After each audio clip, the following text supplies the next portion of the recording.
So, hola guys, ubniday ko ninyo ron no kay naami one day league diri sa Puro Arroy Masbate kay nagpadawa ang ABPA, which is Arroy Volleyball Players Association.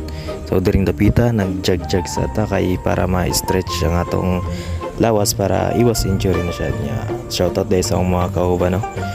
Si Bael and then Marky. Open hitter and then opposite hit. So during the pita na light stretching na no kay human naman tag stretching ganiya. So kunwari na lang gid niya. Joke ra eh. During the pita na join sa damong usa ka open hitter si Charles Magno. So nami highlights ron guys tanawalan nyo. By the way duha day mi ka sitter diri na duha. So enjoy guys, enjoy viewing.